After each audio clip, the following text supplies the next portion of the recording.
Hello, in front of me I've got Nothing Phone 3. In this video I'll show you how to record phone screen.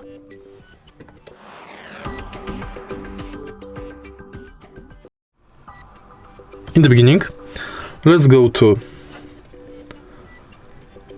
control center of the smartphone, swipe right and then tap screen record. Now you can enable or disable record audio, and then you can record single app or entire screen. Switch this button to select app,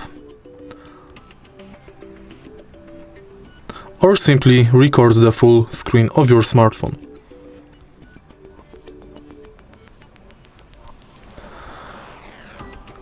To stop recording, again press this button. If you find this video helpful, please leave like, comment and subscribe.